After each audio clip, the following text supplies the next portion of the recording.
నమస్తే తెలంగాణ. ధర్మపురి అరవింద్ ఏమన్నారంటే, బట్ ఈ నరేంద్ర మోడీ గారు రేవంత్ రెడ్డిని మాతోటి జోడావో కలవండి, మీకు కేంద్రం నుంచి రావాల్సిన నిధులు చాలా విషయాల్లో నేను మద్దతు ఇస్తానని అన్నాడని.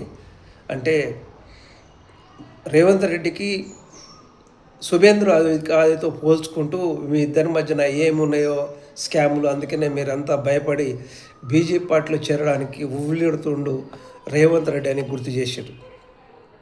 ఆల్రెడీ రేవంత్ రెడ్డి గారు బీజేపీలో ఉండని నేను అలిగేషన్ చేస్తున్నాను.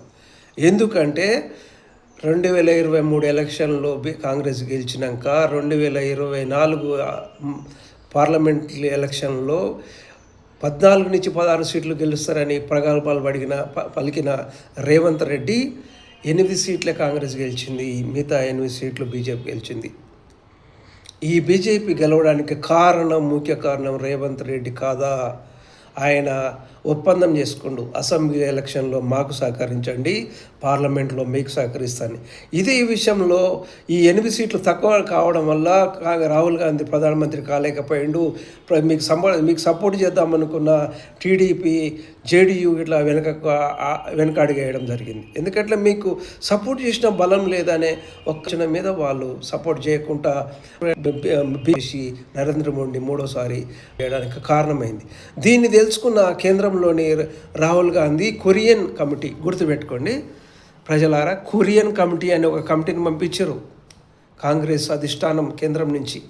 ఏంది అంటే, రేవంత్ రెడ్డి ఎందుకు 14 నుంచి 16 సీట్లు గెలుస్తుందన్న తెలంగాణలో ఎందుకు 8 సీట్లు గెలిచింది, 8 సీట్లు ఎక్కడికి పోయాయి, ఎందుకు పోయినాయని ఆ కొరియన్ కమిటీ వస్తే, ఆ కొరియన్ కమిటీ సిఫార్సు కానీ రిపోర్ట్ కానీ ఇంతవరకు రాహుల్ గాంధీ బయటికి చెప్పలేదు.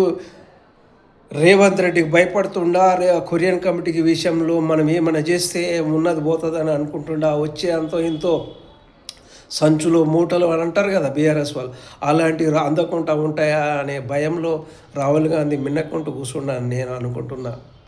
అంతే తప్ప ఆల్రెడీ బీజేపీలో పనిచేస్తుండు, బీజేపీ కాంగ్రెస్ ముఖ్యమంత్రిగానే రేవంత్ రెడ్డి ఉండని గుర్తు చేస్తున్నాను. రేవంత్ రెడ్డి బీజేపీలో రావడం కాదు, కాంగ్రెస్ పార్టీ బీజేపీ రెండు ఒకటే అని నరేంద్ర మోడీ కనుసనల్లో జరుగుతుందని నేను ఒకసారి ప్రజలకు గుర్తు చేయాలని. 8 సీట్లు గెలవడంలో రేవంత్ రెడ్డి పాత్ర ప్రధానమైనది. 100% రేవంత్ రెడ్డి పాత్ర లేకుంటే 14 నుంచి 16 సీట్లు గెలిచేవాళ్ళు.